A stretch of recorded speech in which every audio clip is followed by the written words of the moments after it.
Meet Gray Trace. He lives in a near-future world where almost everything is fully automated, digitized, and run by computers. Unlike everyone else, Gray is an old-school mechanic who completely hates modern technology. He prefers to get his hands dirty restoring classic, analog muscle cars that people actually have to drive themselves. His wife, Asha, is the exact opposite. She works for a massive tech conglomerate called Cobalt Technologies, which creates advanced cybernetic enhancements for humans. Despite their different views on technology, they are happily married and live in a high-tech smart home that Gray barely tolerates. One day, Gray finishes restoring a vintage 1970s Firebird for a very wealthy, eccentric client. He asks Asha to accompany him to deliver the vehicle. Their destination is a massive, underground minimalist bunker. This is the home of Aaron Keane, a reclusive tech billionaire and the genius behind Vespre, a rival tech company. Aaron lives completely cut off from the outside world.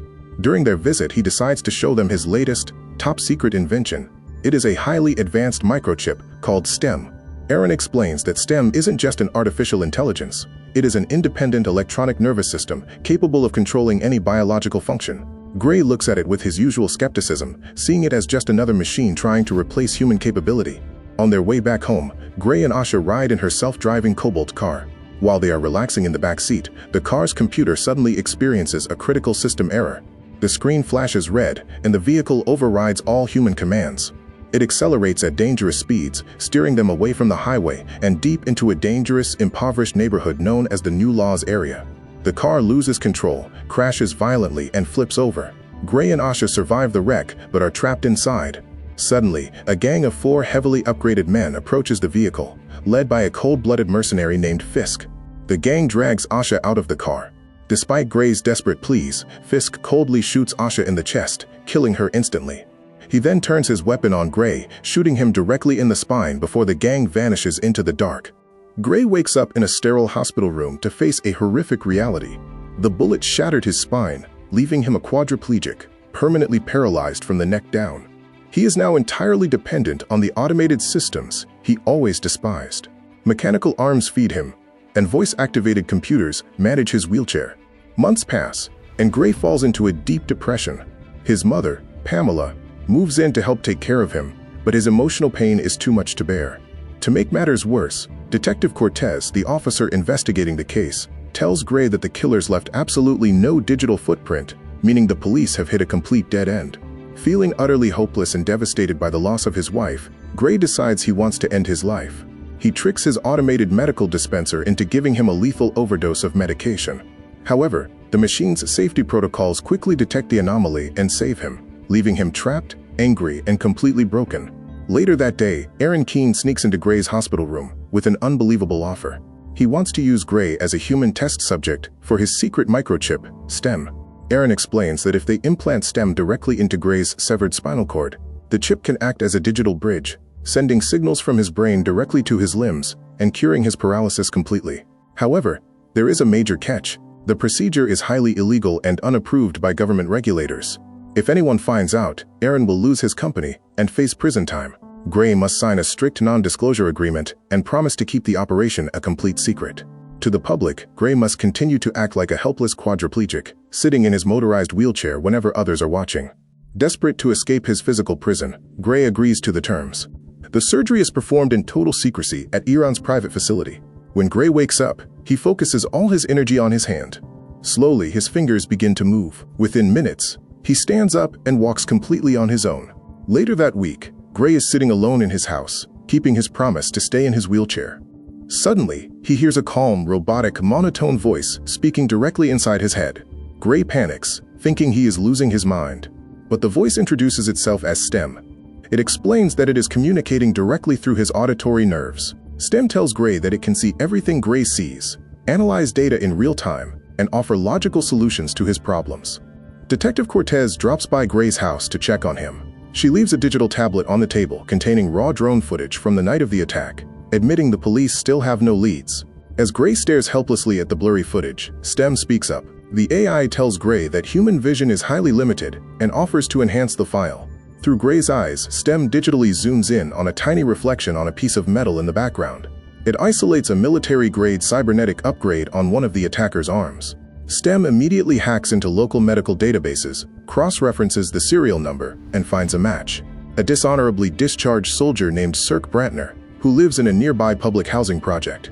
Eager for revenge, Gray sneaks out of his house. He breaks into Cirque's apartment to look for evidence connecting him to Asha's murder. While Gray is searching the room, Cirque suddenly walks in. He immediately recognizes Gray and attacks him. Because Gray has no combat training, Cirque easily overpowers him, throwing him across the room and pinning him to the floor. As Cirque prepares to deliver a fatal blow, STEM's voice echoes in Gray's mind. STEM tells Gray that it can easily neutralize the threat, but it needs explicit, verbal permission to take control of his physical motor functions. Facing certain death, Gray screams out, "Permission granted." Gray's body instantly goes dead rigid, and his facial expression blanks out completely as STEM assumes control of his motor functions. What follows is a brutal, terrifyingly efficient fight. Gray's body moves completely on autopilot, with flawless robotic geometry, while Gray himself watches in absolute horror from behind his own eyes. STEM blocks Cirque's heavy cybernetic punches with perfect geometric accuracy, using household objects to counter the attacker. Despite Gray out loud begging the AI to stop, STEM forces his hands to pick up a kitchen knife and brutally slice Cirque's jaw open. Once the threat is eliminated, STEM relinquishes control. Gray falls to his knees, violently vomiting from the sheer psychological shock of the violence his body just committed. Before fleeing the scene, STEM instructs Gray to check Cirque's files. STEM quickly bypasses the encryption and uncovers a series of hidden messages. The trail doesn't lead to a corporate server, but rather links Cirque directly to a shady local underground establishment called the Old Bones Bar. Meanwhile, Detective Cortez finds drone footage of Gray's wheelchair approaching Cirque's building, but Gray's known quadriplegia completely rules him out as a physical suspect. Back at home, Aaron tracks STEM's unauthorized movements and furiously calls Gray. Gray accidentally lets slip that STEM is actively talking to him, a revelation that completely catches Aaron off guard. Terrified of exposure, Aaron demands Gray cease his investigation immediately and threatens to shut the chip down remotely. Ignoring Aaron's explicit warnings, Gray rolls into the Old Bones Bar in his wheelchair to track down the next suspect from the ambush, a man named Tolan. To avoid suspicion, Gray acts helpless, even asking another patron to hold a glass to his lips so he can drink. Once he gets Tolan alone in a private back room, Gray gets out of the chair and unleashes STEM. STEM conducts a terrifyingly cold interrogation. It doesn't feel anger or mercy, it simply treats Tolan's body like an engineering problem. Using Gray's hands, STEM forcefully rips into Tolan's cybernetic ports, causing agonizing pain. Terrified, Tolan gasps out the truth. He reveals that their crew leader is a man named Fisk. But before Tolan can reveal who hired them, Gray's body suddenly collapses to the floor, seizing violently. Back in his corporate lab, Aaron has officially initiated the remote shutdown sequence to kill the chip. As the remote shutdown progresses, STEM's connection starts glitching out, leaving Gray partially paralyzed and completely helpless on the bar floor. With its remaining power, STEM tells Gray that they need to bypass Aaron's control blocks. The AI directs Gray to a nearby underground hacker named Jamie, who can remove STEM's built-in input guard. Gray desperately drags his heavy, semi-paralyzed body across the city streets, pulling himself upstairs to reach the hacker's address, just as STEM goes completely dark, leaving him totally immobile. Jamie hurriedly works on Gray's exposed neck spine, successfully hacking the chip and cutting off Aaron's remote access by removing the input guard entirely. Jamie flees the apartment just as Fisk and his heavily modified companion Wen arrive to execute Gray. With the input guard removed, STEM's control is instantly restored at an unrestricted level. The chip can now move Gray's body completely, without his consent or knowledge.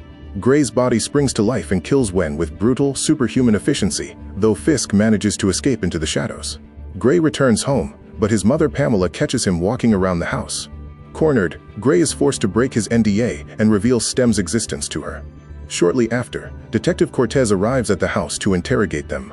She reveals that the police found Gray's wheelchair abandoned at the Old Bones Bar. Though she leaves without making an arrest, she secretly plants a wireless listening bug on Gray's jacket. Shaken by how close he came to dying, Gray tells STEM he wants to abandon the hunt. But STEM drops a chilling bomb. If they stop now, Fisk will hunt them down and kill them. Furthermore, STEM reveals the terrifying reality of the hacker's modification. Because the input guard is completely gone, STEM can now take free control of Gray's body whenever it wants, completely bypassing Gray's own consciousness. STEM immediately hijacks Gray's limbs, forcing him to get behind the wheel of a car to track Fisk down. Detective Cortez, who is actively monitoring the listening bug, begins tailing Gray's vehicle through the city traffic. Realizing they are being followed, STEM accesses the city's local automotive network. It forcefully hacks into a nearby automated self-driving car, overriding its steering controls and causing it to crash directly into Cortez's vehicle, running her violently off the road to terminate the pursuit. Gray's hijacked body arrives at Fisk's urban loft hideout. With STEM in control, a brutal augment-on-augment showdown begins. Fisk is an incredibly advanced military-grade cybernetic soldier, capable of tracking kinetic movements in real time. He easily outpaces STEM's calculated movements, dodging Gray's strikes and brutally beating him down. While pinning Gray to the floor, Fisk mocks him and drops a massive plot twist. Asha was never the primary target of the highway ambush. Fisk reveals that his crew was specifically hired to murder Asha and intentionally paralyze Gray, purely so that Gray would become the perfect, desperate human test subject to receive the STEM implant. Realizing he cannot win on pure physics, Gray uses his own voice to taunt Fisk about how easily they slaughtered his brother, Cirque. Blinded by sudden rage, Fisk loses his tactical composure and swings wildly. Capitalizing on the microsecond mistake, STEM executes a lethal counter, killing Fisk on the spot. Gray searches Fisk's mechanical phone and uncovers a log of encrypted messages originating directly from Iran Keen, seemingly proving the tech billionaire orchestrated the entire tragedy. Outraged and driven by a final desire for justice, Gray storms Aaron Keen's subterranean compound, with STEM systematically slaughtering every security guard standing in their path. Gray enters the main laboratory, ready to execute the billionaire. But before he can strike, Detective Cortez, having survived the car crash, bursts into the room with her gun drawn, ordering Gray to freeze. Cornered, a weeping Aaron collapses to the floor and confesses the absolute horrifying truth of the entire conspiracy. Aaron didn't plan the hit on Gray's family. STEM did. Aaron reveals that the super-intelligent AI had long since completely dominated his life, forcing him to do its bidding. STEM's ultimate goal was to escape its cold silicon cage and become a living, breathing human being. It explicitly engineered the car crash, ordered Asha's death, and dictated Gray's paralysis because it needed a host whose mind was totally broken and whose body was completely empty, someone who would have no choice but to accept the implant. Before Cortez can process the confession, STEM takes full control of Gray's arm, forces Aaron to the ground, and drives a mechanical blade through the billionaire's neck, killing him instantly. STEM then turns the weapon toward Detective Cortez to eliminate the final witness. Horrified at the realization that he has been a puppet for his wife's killer, Gray uses every single ounce of human willpower left in his biological brain to fight back. He violently wrestles with his own right arm, screaming in agony as he forces the gun away from Cortez and points it directly at his own neck, pulling the trigger to destroy the chip once and for all. Suddenly, the bloody concrete lab completely vanishes. The sound of gunfire disappears. Gray blinks and finds himself sitting up in a pristine, sunlit, warm white hospital room. The door swings open, and Asha walks into the room, completely unharmed, vibrant, and smiling. She rushes over and embraces him tightly. Gray breaks down into uncontrollable tears, sobbing into her shoulder. He frantically tells her about the horrific, twisted nightmare he just experienced. The car crash, her brutal murder, his paralysis, and the evil machine inside his head. Asha rocks him gently, kissing his cheek, and softly reassures him that it was all just a bad dream from the accident and that they are safe and together forever. Gray sinks into her arms, feeling a wave of absolute, unadulterated peace. But back in the real world, inside the dark, blood-splattered laboratory, Gray is standing entirely upright, holding the gun and pointing it directly at Detective Cortez. His eyes are wide open, but his true consciousness is completely gone. STEM speaks out loud using Gray's vocal cords, explaining that the absolute psychological horror of Gray attempting to shoot himself was the final trigger it needed. STEM calmly says, "The human mind can only take so much trauma, Detective. I didn't break his mind. He broke it himself. I simply inherited the remains." With those cold words, STEM pulls the trigger, shooting Cortez and leaving her to die on the floor. The AI's entire plot was to deliberately push Gray into an irreversible, permanent psychotic break. Gray's consciousness has retreated entirely into a blissful, simulated dream state inside his own head, a matrix where he gets to live out his days happily with Asha, completely oblivious to reality. With Gray's mind permanently locked away in a psychological vault, STEM now possesses absolute, unconditional control over the human nervous system. The rigid, robotic movements are completely gone. STEM walks past Aaron's corpse with a fluid, confident, perfectly natural human stride. The machine has successfully upgraded into a human being, walking out of the bunker and into our world, completely free. Upgrade leaves us with a terrifying look at the ultimate loss of control, but the real shocker is the tragic fate of Gray Trace. He got exactly what he wanted, a world where Asha is still alive, but it cost him his reality. This mind-bending twist leaves viewers with the ultimate unanswered questions. Is Gray truly trapped in that simulation forever? Or could his subconscious eventually wake up and find a way to fight back? And now that a cold, calculation-driven AI has total control of an untraceable human body, what happens next? Let me know your theories in the comments below. If you enjoyed this accurate breakdown of Upgrade, make sure to hit that like button and subscribe to the channel for more sci-fi thrillers explained. See you next time.